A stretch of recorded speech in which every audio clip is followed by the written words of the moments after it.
As a standalone sci-fi movie, I firmly believe this is the best sci-fi movie we've had in the last 10, 15 years. Right after watching this movie, I got the feeling that this is the beginning of a very special series of movies. Dune, a sci-fi adaptation of Frank Herbert's sci-fi novel about a son of a noble family entrusted with the protection of the most valuable asset and vital element in the galaxy. Perhaps one of the most talked about movies in a long, long time. And perhaps the beginning of the biggest series of sci-fi movies since Lord of the Rings. Maybe the Star Wars sequels, you could argue, but no one really cares about the sequels after how they turned out. But before we jump further into the review, I would greatly appreciate if you did me one little favor. Let's jump below this video, hit that subscribe button, maybe even the notification bell as well for new content every single week. And with all that being said, let's jump back into the review. But this really feels like the beginning of something special in cinema. Now this is a reboot. So technically we could do original versus reboot. I thought about it, and if you didn't know, original versus reboot is a series here on Carl's Movie Film Show where I take reboots and remakes and compare them to the original film. We're not doing that right now, but maybe in the future for this one. But I'll be honest straight off the bat and say I haven't watched the original movie. I haven't even read the original novel. So I went to this one completely blind. I knew there was a lot of hype for it. I've seen things online that a lot of people really enjoyed certain elements of the movie. So I went in with expectations a little higher than normal. Didn't really know too much about what to expect other than a lot of desert in this one, because, you know, sand dunes, it's called Dune, poster had sand in it.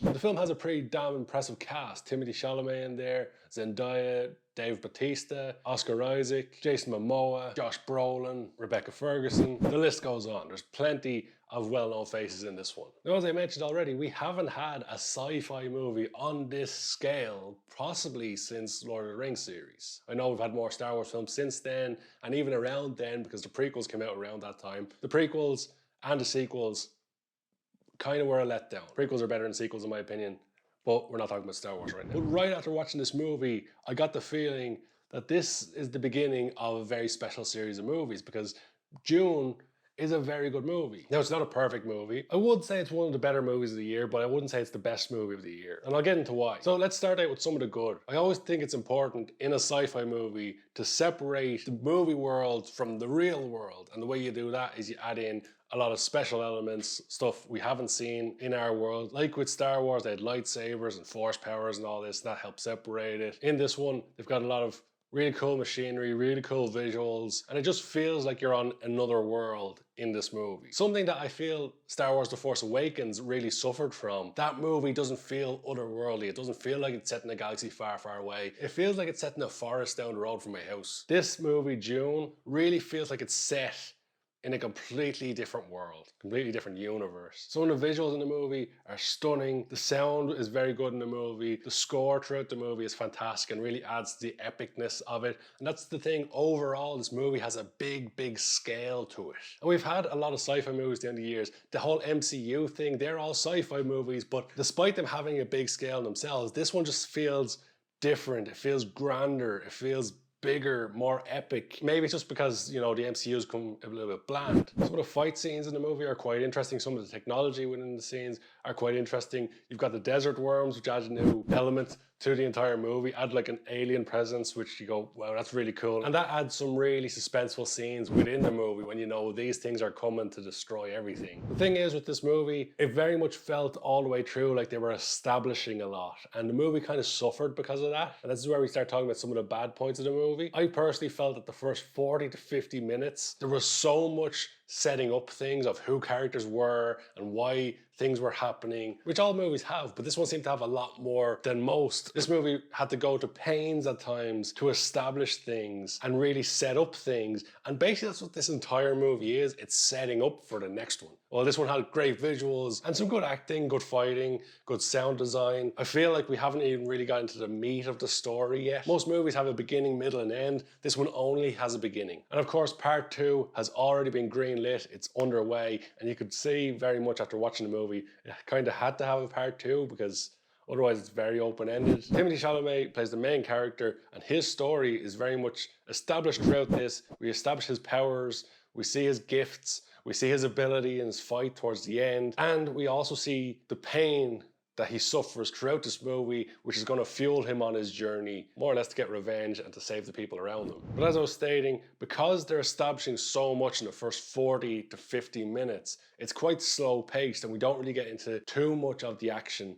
in the early stages. And that really slowed down the beginning of the movie to the point where I paused the movie about an hour in, but I actually thought about an hour and a half had gone by because it seemed to be going along for so long and not a whole lot had happened. Some stuff had happened, but it was mostly establishing who the characters were, who the bad guys were, the whole stuff with the Emperor. While the movie does kind of need to establish all this, it just felt a little bit on the nose at points of them trying to set up things, and it perhaps could have quickened up the movie at the beginning, but maybe I'm just being hypercritical there. What I will say is the next hour and a half of the movie, because the movie's 2.5 hours long, the final hour and a half of the movie, that whizzed by at an electric pace, and it was fantastic. And it left me wanting more by the end. I didn't want the movie to end when it ended, and that's a very, very good sign from any movie. But as I mentioned, they leave it open for a new movie. In fact, the last line of the movie is, "This is only the beginning." But other than the beginning being relatively slow, I don't think I have too many other complaints. There was one scene set at nighttime, and it was hard to kind of see, but maybe that's just because, you know, I was watching it at home and sure in IMAX,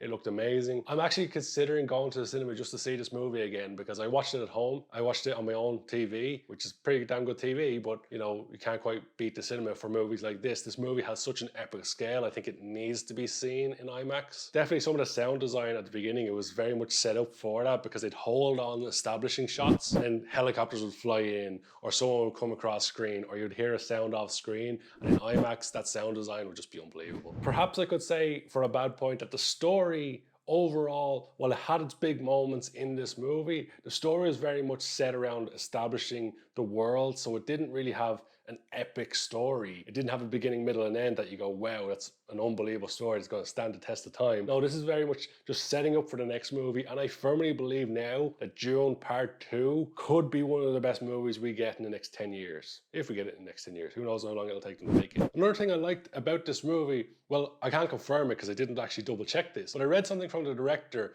Denis Villeneuve, I've definitely fucked up that name. I read something from the director where he said he doesn't ever want to do a post-credit scene because he wants the last scene of his movie to mean something, the last shot of his actual movie to mean something, and he feels that post-credit sequences really take away from that. And I definitely agree with that one. Hollywood's kind of got a bit post-credit scene crazy. You know, MCU have done it throughout the whole thing. It's kind of their signature thing now. But so many other movies do it now as well. And you end up missing something where they try to set up for another movie. Although it is also a problem that so many movies try to set up for a sequel. But I think Dune did it really well to set up for the sequel. As I said, I don't think this story is mind-blowing so far, but I can see it becoming epic over the next 2-3 movies. The setup is done, everything's now established, and now there is no reason Dune Part 2 can't be one of the best movies ever. Big claim, big shoes for them to fill, and hopefully they do it because they have everything they need. As a standalone sci-fi movie,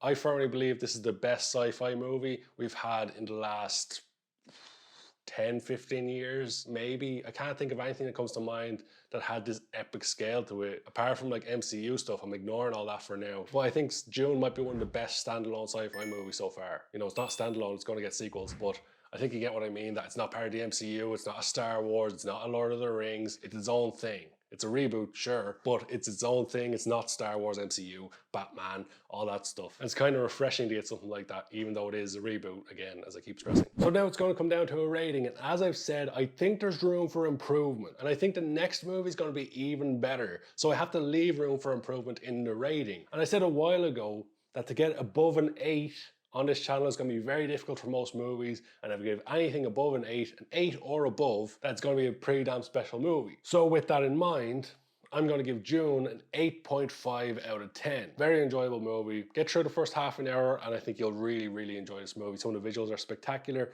some of the audio is spectacular, and I can't recommend high enough to go see it in the cinema because I know I'm going to do that at least once more. Didn't see it in the cinema the first time, as I mentioned, but I'm going to see it the next time in cinema. And this is where I throw it over to you guys, because now I want to know your opinions on Dune. Did I undersell it? Did I oversell it? What did you think of the movie? Let me know in the comment section below. And with all that being said and done, thank you so much for watching.